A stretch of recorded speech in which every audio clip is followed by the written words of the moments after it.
Amis, bonjour, je vous souhaite le bienvenu sur cette bulle numéro 131 pour évoquer avec vous une expression que vous avez certainement déjà entendue et peut-être déjà employée. Quand quelqu'un vous fait une petite rosserie ou quand vous faites une petite rosserie à quelqu'un et que vous faites en sorte de ne pas vous faire attraper, vous entendez le malheureux, la malheureuse victime qui vous crie « ça tu me le paieras ». Et vous partez en riant parce que vous vous dites que, eh bien, si on ne vous attrape pas tout de suite, vous ne serez pas attrapé et ce sera bientôt oublié. Je voudrais revenir là-dessus parce qu'en fait, il n'y a pas de meilleur comptable que la vie. Et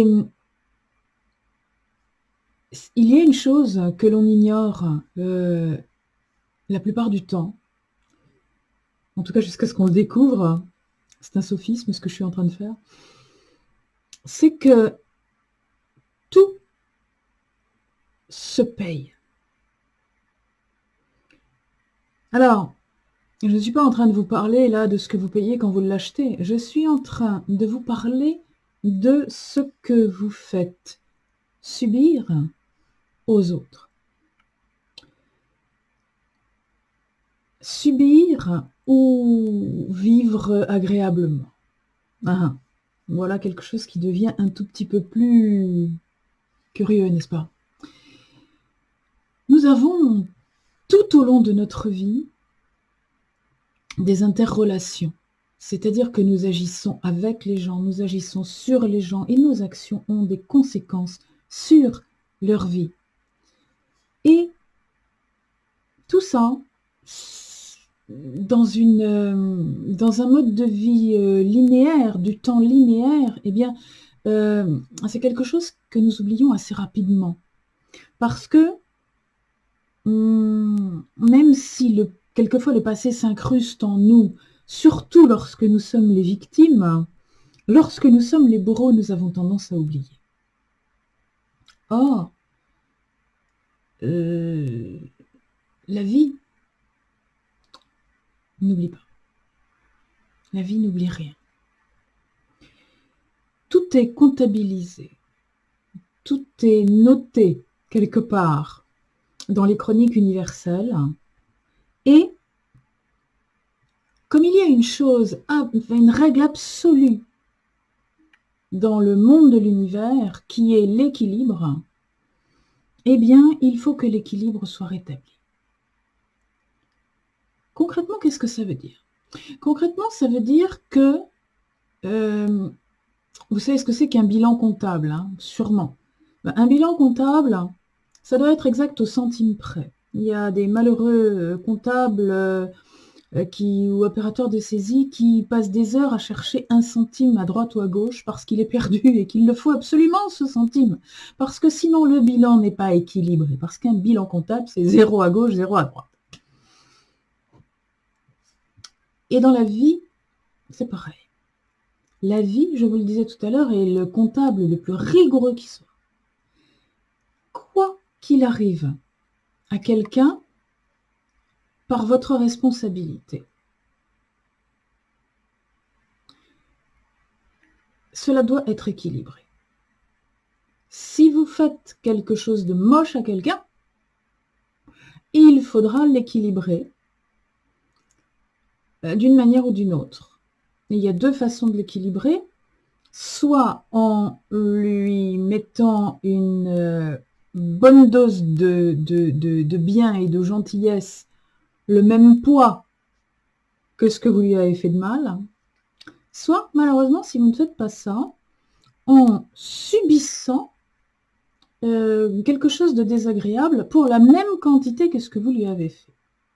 Alors, il est bien évident que tout ce que je vous dis, c'est vraiment imagé, n'est-ce pas? Parce qu'on ne pèse pas le bien, on ne pèse pas le mal, on ne pèse pas le bon ou le mauvais, on ne pèse pas l'agréable ou le désagréable.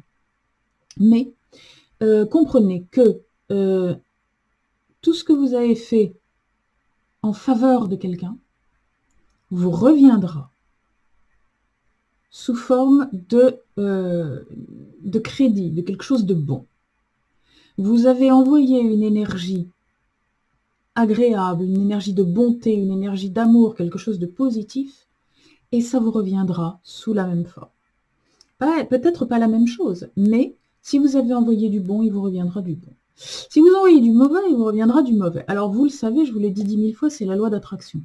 Quand vous envoyez quelque chose qui vibre à une certaine hauteur, eh bien, quand vous vous branchez sur Europe 1, vous n'entendez pas RTL. Vous branchez ce que vous voulez capter. Et ce que vous voulez capter, eh bien, vous voulez le capter en émettant sa fréquence. Donc, j'envoie de l'amour, je reçois de l'amour. J'envoie une rosserie, je renvoie une rosserie. Globalement, ça fonctionne comme ça. Alors, vous allez me dire, oui, bah alors, ça sert à rien de pardonner. Hein. Il y a des gens qui vous ont pardonné ou vous leur avez pardonné et ça sert à quoi? Alors, distinguons bien deux choses.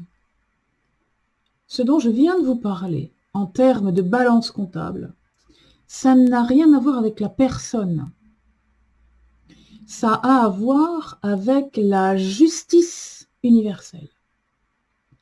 La justice universelle exige l'équité, même si la personne avait décidé de vous faire crédit.